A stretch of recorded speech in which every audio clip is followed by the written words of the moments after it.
ये आकाशवाणी है।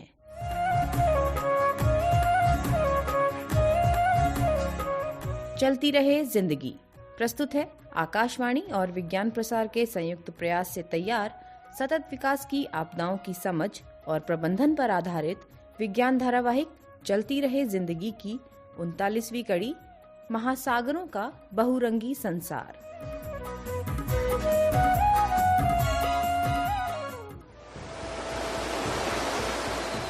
ओह, इसे कितनी जोरों से यहां पटक दिया गया। ये एक अजूबा ही है कि इसके बावजूद ये बैग समुद्र में नहीं डूबा। तटीय धाराओं से बहते बहते प्लास्टिक का ये बैग खुले समुद्र तक जा पहुंचा है। जब इसकी बेहोशी टूटेगी तो इसे ये अंदाजा भी नहीं होगा कि आखिर ये कहां पहुंचा है। इसे अपने चारों ओर बस नीला पानी ही पानी नजर आया। बेहद डरा हुआ दिख रहा है। यह है एक प्लास्टिक बैग। बचाओ बचाओ, मेरी मदद करो। क्या कोई मेरी आवाज सुन रहा है? आखिर आखिर कहां हूं मैं महासागर हूं। मुझे माफ करना, लेकिन मैंने आपको पहचाना नहीं। तुम्हारी इतनी हिमाकत कि तुम मुझे नहीं जानते। महासागर की ताकत से भला कौन वाकिफ नहीं है। महासागरों की बदौलत ही तो समूची दुनिया को बारिश मिलती है, ऑक्सीजन मिलती है, तमाम तरह के जीवों को रहने का आसरा और इंसानों को भोजन का स्रोत भी समुद्र ने ही दिया है। नाराज मत होइए, मैंने पहले ना तो कभी आपको देखा और ना ही आपके जीव जंतुओं को। मैं नाराज नहीं हूं। इस धरती में मेरी अहमियत के बारे में तुम्हें कुछ पता ही नहीं है, और तुम उन हजारों जीवों के बारे में भी नहीं जानते जिनके लिए मैं उनका घर हूं। तुम्हें मालूम होना चाहिए कि इस ग्रह में सबसे पहले जिंदगी का अंकुर भी महासागर की गहराइयों में ही फूटा, और उसके बाद जीवन बाकी जगहों तक पहुंचा। मैं तरह तरह के हजारों जीवों का आसरा हूं। उनमें से कुछ तो इतने छोटे हैं जिन्हें तुम देख भी नहीं सकते, और कुछ बेहद विशाल। क्या तुमने दुनिया के सबसे बड़े जीव यानी नीली व्हेल के बारे में नहीं सुना है? और वो भी यहीं रहती है। लेकिन मुझे तो ऐसे कोई भी जीव नहीं दिख रहे हैं। यहाँ तो कुछ भी नहीं है सिवाय पानी के। मेरे ख्याल से हमें एक साहसिक यात्रा पर चलना चाहिए। मैं तुम्हें भरोसा दिलाता हूं कि तुम्हें कुछ नहीं होगा। मैं तुमको महासागर की ऐसी ऐसी चीजें दिखाऊंगा कि तुम्हारी आंखें फटी की फटी रह जाएंगी। बस तुम्हें इतना करना है कि अपनी आंख, कान और दिमाग खुला रखना है। महासागर ने तय किया कि इस यात्रा की शुरुआत समुद्र की तलहटी से की जाए, क्योंकि वहां का जीवन कहीं और की तुलना में सबसे अलग है। और जितनी बार भी समुद्र की तलहटी में लोग जाते हैं, उनको हर बार जिंदगी की एक नई झलक दिखाई देती है। ऐसे में ये दोनों खोजी यानी महासागर और प्लास्टिक बैग अटलांटिक महासागर की गहराइयों में उतरने लगे। वो जितनी नीचे उतरते जाते, वहां उतना ही अंधेरा और ठंड बढ़ती जा रही थी। यहाँ तो काफी ठंड भी है और अंधेरा भी। ऐसे में भला कोई यहाँ क्यों रहना चाहेगा? और अगर यहाँ कोई रह भी रहा हो तो उसे मैं देखूंगा कैसे? मुझे लगता है कि आप मुझसे मजाक कर रहे थे। प्लीज वापस चलिए ना। खामोश! कुछ भी बोलने से पहले जरा ध्यान दो। मैंने तुम्हें पहले ही कहा था कि अपनी आंखें खुली रखना। अब ध्यान से देखो और बताओ कि तुम्हें क्या दिख रहा है। महासागर की इतनी गहराई, गुप्त अंधेरे, ठंडक और घुटन भरे माहौल में जिंदगी की कल्पना करना भी मुश्किल है। लेकिन यहां भी जीवन है, ऐसा जीवन जो हमारे लिए बिल्कुल ही अनजाना है। प्लास्टिक बैग को भी अब वहां बहुत कुछ नजर आने लगा था। बेहद अनूठा और चकित कर देने वाला नजारा। पैने दांतों से भरे बड़े बड़े मुंह वाली मछलियां, सिर में बिजली के बल्बों की तरह चमकते गोलों वाली मछलियां, चमकदार लाल झींगा मछलियां और भी बहुत कुछ। जहां भी उसकी नजर जाती वहां उसको चमकते हुए रंग बिरंगे लाल हरे समुद्री जीव झिलमिलाते दिखाई दे रहे थे। वाह, कितना अद्भुत नजारा है ये। जैसे जैसे वो और गहराई में उतर रहे थे, नए मेहमान यानी प्लास्टिक बैग का कौतूहल और बढ़ता जा रहा था। अरे अरे अरे, मुझे मत मारो। ओहो, शांत रहो, शांत रहो। देखो, घबराओ मत। मैंने तुम्हें भरोसा दिलाया है ना कि तुम्हें कोई भी नुकसान नहीं पहुंचेगा। तभी एक विशाल ऑक्टोपस उनके सामने आ पहुंचा। नन्हे प्लास्टिक बैग ने तो इतना बड़ा जीव कभी देखा ही नहीं था। उस ऑक्टोपस की एक आंख एक थाली के बराबर थी और वो भी हैरत से इस डरे हुए मेहमान को देख रहा था। अरे अरे अरे अरे, आप कौन हैं? प्लीज मुझे मत खाइए। महासागर ने तो मुझसे वादा किया था कि वो मुझे सुरक्षित रखेगा। घबराओ मत, मैं तुम्हें नहीं खा रहा हूं। लेकिन तुम हो कौन? मैंने तो पहले कभी तुम्हें यहाँ नहीं देखा। दरअसल मैं जमीन से आया हूँ और महासागर मुझे घुमाने के लिए यहाँ लाए हैं। मुझे समुद्र की तलहटी पर वो ही लेकर आए हैं। लेकिन यहाँ तो घना अंधेरा है और ऐसे में ये चमकते हुए जीवों को देखकर मुझे काफी डर लग रहा है। लेकिन तुम इतने बड़े क्यों हो और क्या खाते हो? अपने आसपास जितने भी जीव तुम देख रहे हो, मैं उन्हें ही खाता हूँ।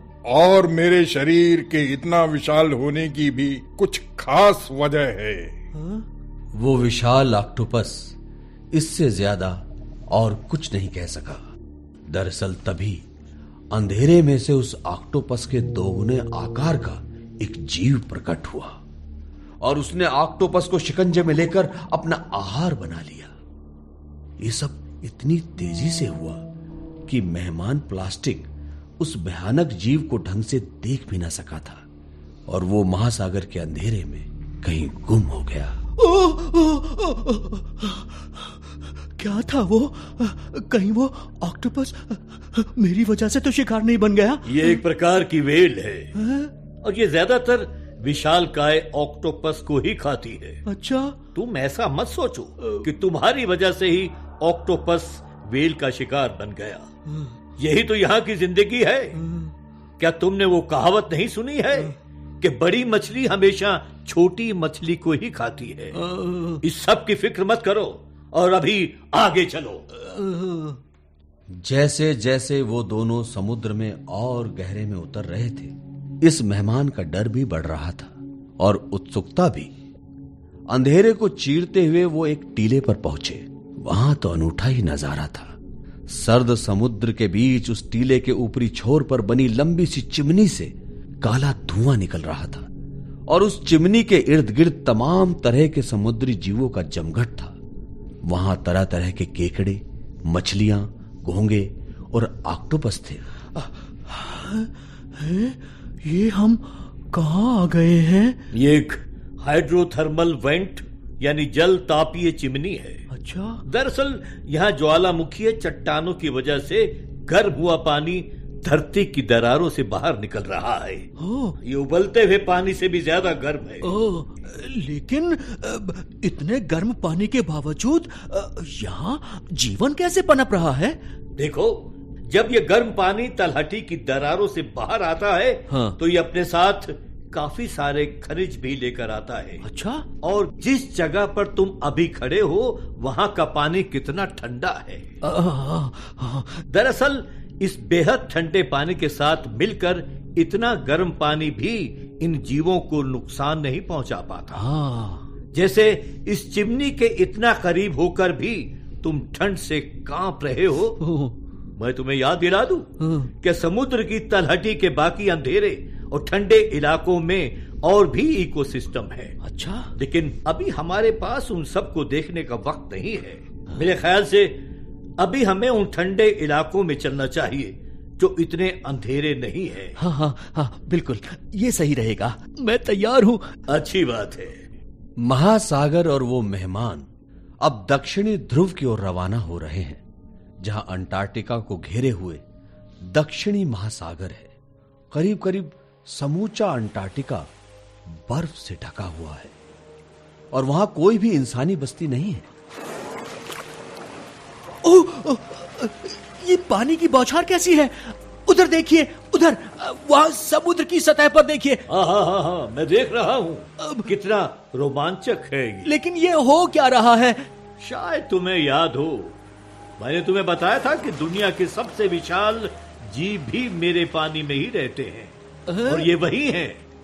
पानी की ये बौछार नीली व्हेल कर रही है।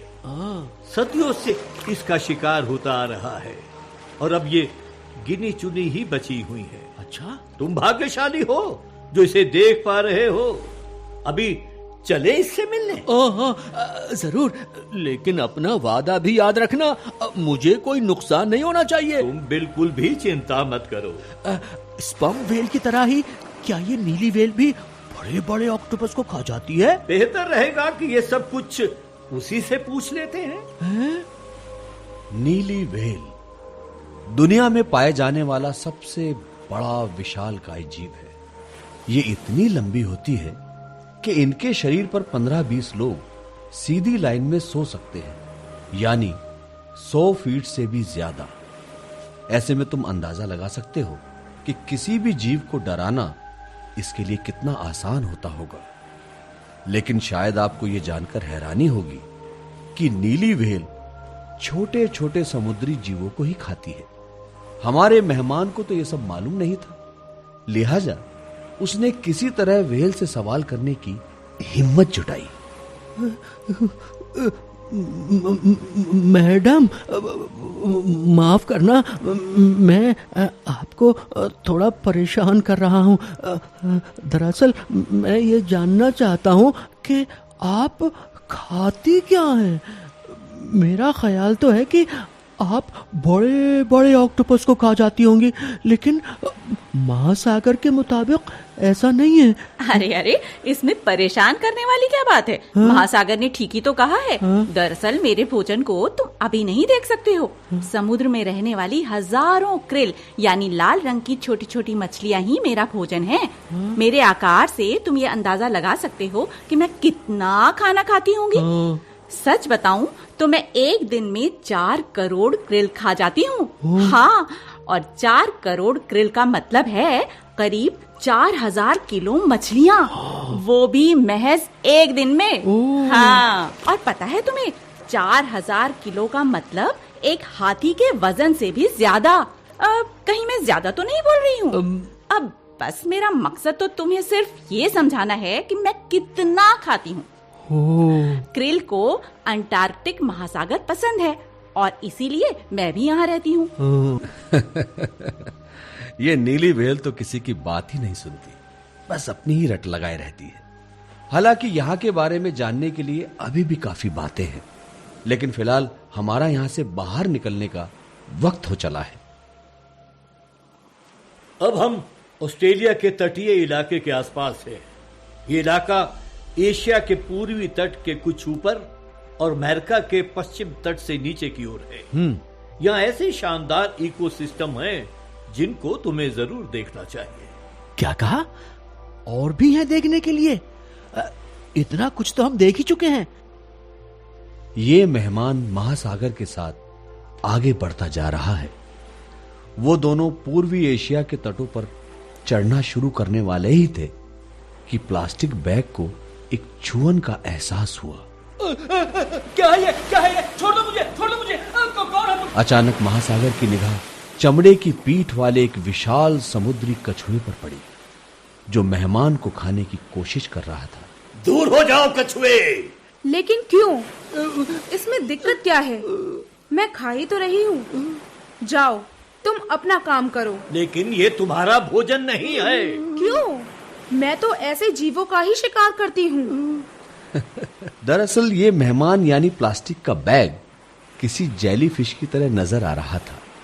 और जेलीफिश इस समुद्री कछुए का पसंदीदा भोजन है। मैंने कहा था ना तुमसे, दूर रहो। सिर्फ इसलिए नहीं कि ये मेरा दोस्त है, बल्कि इसलिए कि इसे खाने से तुम्हें काफी नुकसान उठाना पड़ सकता है। और कुछ देर की बातचीत के बाद महासागर उस कछुए को अपनी बात समझाने में कामयाब हो गया और उसने मेहमान को छोड़ दिया। लेकिन महासागर की बातों से ये प्लास्टिक बैग कुछ नाराज हो गया। तुमने मुझे कछुए के चुंगल से बचा लिया, इसके लिए धन्यवाद। लेकिन ये बताओ कि मैं उसे भला क्या नुकसान पहुंचाता? उसके लिए तो ये एक स्वादिष्ट दावत का इंतजाम हो गया था ना। अरे भाई, मैंने तुम्हारे खिलाफ कोई बात नहीं कही है। जो भी जीव तुम्हें अपना भोजन बनाएगा वो खतरे में पड़ जाएगा। अच्छा? गले में प्लास्टिक अटकने पर दम घुटने से उसकी जान भी जा सकती है। एक तो तुम भी इस इलाके के लिए नए हो और मैं भी इधर ग्रेट पैसिफिक गार्बेज पैच देखने में व्यस्त था। दरअसल समुद्र में ये सारा कचरा यहाँ पर धीरे धीरे कई सालों से जमा होता गया। अच्छा। बीते वक्त के साथ साथ ये छोटे छोटे टुकड़ों में टूट गया। और ये छोटे छोटे टुकड़े, खास तौर से प्लास्टिक के टुकड़े, समुद्री पक्षियों, कछुओं और दूसरे जीवों के पेट में जाते रहे। इस प्लास्टिक ने इन जीवों की सेहत को तो नुकसान पहुंचाया ही, इससे उन जीवों के लिए भी मुश्किल खड़ी हो गई जो इनको खाते हैं। यानी कि समूची खाद्य श्रृंखला पर ही बुरा असर पड़ा है। ये तो बहुत बुरा हुआ। अब क्या आप मुझे समुद्र में बिखरा हुआ कचरा दिखा सकते हैं? और इसके बाद समुद्र अपने मेहमान को लेकर प्रशांत महासागर होते हुए कैलिफोर्निया के उत्तरी तट की ओर तैरते हुए चल पड़ा। जब वो ग्रेट पैसिफिक गार्बेज पैच से गुजर रहे थे, तब उन्होंने समुद्र की सतह पर बिखरे हुए ढेर सारे प्लास्टिक के टुकड़े और तमाम कचरे को देखा। ये सब देखकर उन्हें काफी मायूसी हुई। दरअसल ये सारा कचरा हजारों किलोमीटर तक फैला हुआ था। वो खामोशी के साथ इस खौफनाक मंजर को देखते रहे और आगे बढ़ते बढ़ते तट के करीब पहुंचे। यहां पानी भी काफी हद तक साफ हो चुका था। उनको समुद्र में कुछ बड़ी बड़ी संरचनाएं नजर आ रही थी। प्लास्टिक बैग के एक सवाल ने इस खामोशी को तोड़ा। अब क्या ये वही जगह है जहां आप मुझे लाना चाह रहे थे? दरअसल ये दोनों कैल्प फॉरेस्ट के पास से गुजर रहे हैं। कैल्प फॉरेस्ट यानी महासागरों के अंदर उगे विशाल पेड़ पौधों से बने जंगल। ज्यादा करीब जाने पर उनको इन पेड़ पौधों के इर्द गिर्द तैरती हुई तमाम तरह की रंग बिरंगी मछलियां और पत्तियों को कुतरने में मशगूल अनूठे घोंगे नजर आए। प्लास्टिक बैग अपनी इस समुद्र यात्रा से बेहद रोमांचित और खुश था। उसने समुद्र की गहराइयों तक कैल्प फॉरेस्ट को देखा। वहां काफी सारे समुद्री साही, झींगे, तारा मछलियां और किस्म किस्म के केकड़े थे। उसने सुना था कि यहां शार्क भी रहती है, लिहाजा वो डरा हुआ भी था कि कहीं कोई जीव उस पर हमला ही ना बोल दे। अब हमें यहां से बाहर चलना चाहिए। मुझे डर भी लग रहा है और यहां ठंड भी काफी है। हम लोग अब तक जहां भी गए वहां ठंड ही थी। क्या कोई ऐसी जगह नहीं है जहां कुछ गर्मी भी मिले? ठीक है। कुछ दूर तक और ठंडे पानी में सफर करने के बाद हमें गर्म पानी मिल जाएगा। अच्छा। वहां समुद्र भी इतना गहरा नहीं है, बल्कि छिछला ही होगा। इस तरह इन दोनों यात्रियों ने अपनी यात्रा जारी रखी।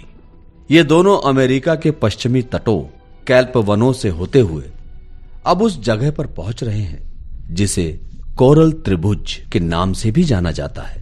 ये एशिया के दक्षिणी पूर्वी तट पर स्थित त्रिभुजाकार इलाका है। ओ, इतने सारे रंग! ओ, मैंने तो इतने सारे रंग कभी भी नहीं देखे हैं। और ये रंग बिरंगी चट्टानें क्या हैं? और ये खूबसूरत मछलियां! ओ, गजब! क्या है ये सब? धैर्य रखो, बताता हूँ। पहले इस जगह को तसल्ली से देख तो लो। वो नीचे तलहटी पर जो रंग बिरंगी चट्टान सी नजर आ रही है, वो दरअसल चट्टानें नहीं है। अच्छा, तो फिर क्या है वो? वो तो बिल्कुल चट्टानों सी हैं, एकदम स्थिर। ऐसा लग रहा है कि किसी ने वहां कई तरह के रंग बिखेर दिए हों। दरअसल वो कोरल यानी मूंगे हैं। ओ, पत्थर, सींग और दूसरे कई आकारों के ये सब के सब मूंगे ही हैं।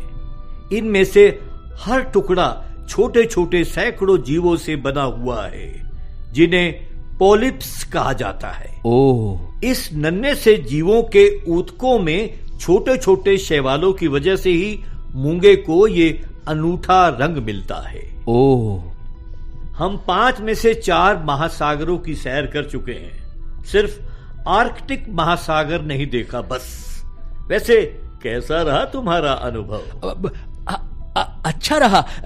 इस सफर में इतने सारे अलग अलग इकोसिस्टम देखने को मिले। देखो, सारे महासागर आपस में जुड़े हुए हैं, तभी तो हम इतनी आसानी से सभी की सैर कर सके। अरे हाँ, मेरा तो इस ओर ध्यान ही नहीं गया। और दुर्भाग्य की बात यह है कि तमाम तरह का कचरा और प्रदूषण भी आखिरकार मेरे पानी में ही समाता है। हाँ, ये बात तो है। लेकिन हमारी मुश्किलें यहीं खत्म नहीं हो जाती। मतलब? समुद्रों में मछलियों का अंधाधुंध शिकार होना भी एक बड़ी समस्या है। मतलब ये कि काफी बड़ी संख्या में मछलियों को खाने और दूसरे इस्तेमाल के लिए मारा जा रहा है। बिल्कुल। इससे न सिर्फ उन खास मछलियों की तादाद कम हो रही है, बल्कि उससे समूचे इकोसिस्टम की खाद्य श्रृंखला पर काफी बुरा असर पड़ता है। ये तो है। जरा उन इकोसिस्टम के बारे में सोचो, जहां जहां हम लोग होकर आए हैं। जी। जीवों की किसी एक प्रजाति के खत्म होने का मतलब है कि उन पर निर्भर दूसरे जीवों पर भी संकट के बादल छाने लगे हैं। जी। ये तो तुमने देख ही लिया कि यहाँ के सभी जीव जंतु एक दूसरे पर किस तरह से निर्भर हैं। ये तो जीव जंतुओं का बारीक लेकिन मजबूत रिश्ता है। ये टूट गया तो बड़ी मुश्किल आ जाएगी। लेकिन दुर्भाग्य से इसके अलावा और भी कई परेशानियां हैं जिनसे हमें दो चार होना पड़ता है, जैसे ग्लोबल वार्मिंग, समुद्री सतह का ऊंचा उठते जाना और यहाँ के पानी में तेजाब की मात्रा में बढ़ोतरी। इस तरह बातें करते करते ये दोनों दोस्त वापस हिंद महासागर में आ पहुंचे, ठीक उसी जगह पर जहां वो पहली बार मिले थे। जरा रुको रुको रुको। ये जगह तो मुझे कुछ जानी पहचानी सी लग रही है। लगता है मैं यहाँ पहले भी आया हुआ हूँ। हाँ, हो सकता है, लेकिन क्या तुम यकीन से कह सकते हो कि तुम इन्हीं सदाबहार वनों से होकर गए थे? ये तो मुझे मालूम नहीं, लेकिन जितना मुझे याद आ रहा है, मुझे एक नदी में फेंक दिया गया था। उसके कुछ दिनों के बाद मैं इस जंगल में पहुंच गया। मैं यहाँ कई दिनों तक यूं ही भटकता रहा और उसके बाद यहाँ एक जोरदार तूफान आया था। फिर मुझे बस आपसे हुई मुलाकात ही याद है। नदियों का पानी अपने साथ तमाम कीचड़ और कचरा भी लाता है। बहुत सारा कचरा इन सदाबहार जंगलों में पेड़ों की जड़ों में अटक जाता है। आंधी, तूफान और तेज बारिश की वजह से ये कचरा जड़ों से निकलकर समुद्र में पहुंच जाता है। मेरे ख्याल से तुम्हारे साथ भी कुछ ऐसा ही हुआ होगा। तुमने तो इस जगह को पहचान ही लिया है, लिहाजा अब मैं तुम्हें यहीं वापस छोड़ रहा हूं।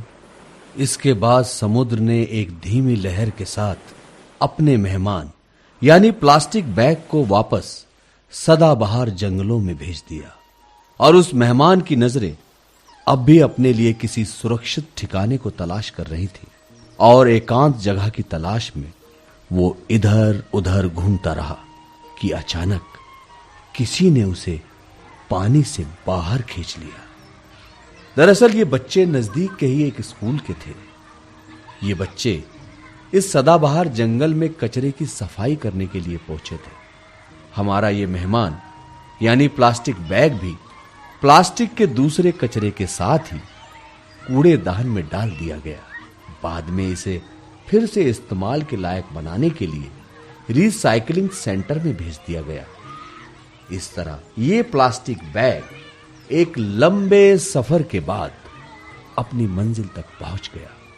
और इसमें तो कोई शक नहीं कि ये काफी यादगार और रोमांचक सफर था।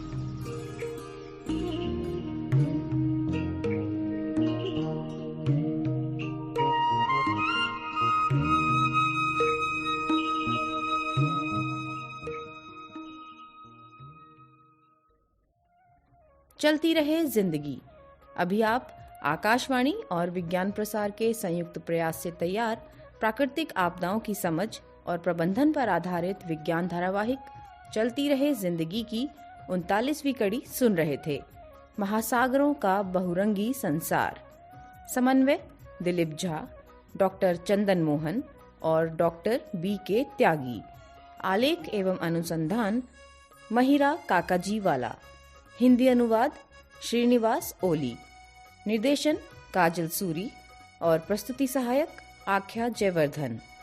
भाग लेने वाले कलाकार थे सिद्धार्थ भारद्वाज, सलीम खान, किरण शिवपुरी, कीमती आनंद, अनुषा सिंह और सुमन शुक्ला। साथियों, अभी जाइए नहीं, अब समय है आपसे किए जाने वाले सवालों का। हम आपसे 2 प्रश्न पूछेंगे। सही उत्तर भेजने वाले श्रोताओं को लकी ड्रॉ द्वारा निकाले गए परिणामों के आधार पर विज्ञान प्रसार द्वारा आकर्षक पुरस्कार दिए जाएंगे। हमारा आज का पहला प्रश्न है, महासागरों के अंदर उगे विशाल पेड़ पौधों से बने जंगलों को क्या कहा जाता है? और दूसरा प्रश्न है, नीली व्हेल एक दिन में कितनी क्रिल मछलियां खा जाती है? हमारा पता नोट करें। विज्ञान धारावाहिक चलती रहे जिंदगी द्वारा केंद्र निदेशक, कमरा नंबर 615, नव प्रसारण भवन, आकाशवाणी, संसद मार्ग, नई दिल्ली 110001। आप अपने उत्तर ईमेल द्वारा भी भेज सकते हैं। हमारी ईमेल आईडी है radio@vigyanprasar.gov.in। श्रोताओं, हमें इंतजार रहेगा आपके पत्रों का।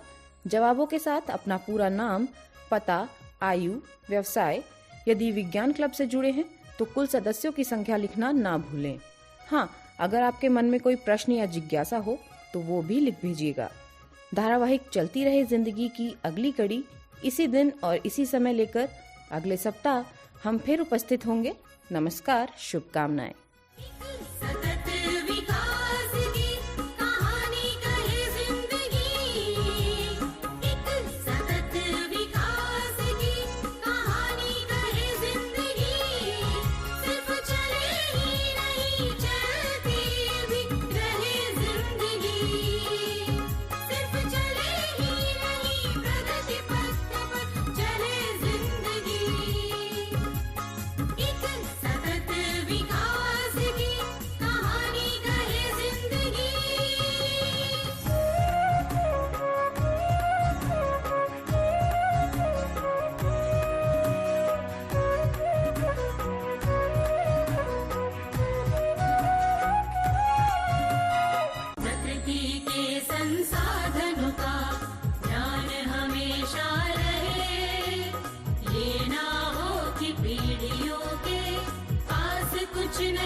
शहरीकरण की ये सजा मिली, छोड़ हमें जाने कहाँ गोरैया चली गई। परिंदों की इस दशा से कुछ तो कहे जिंदगी, सिर्फ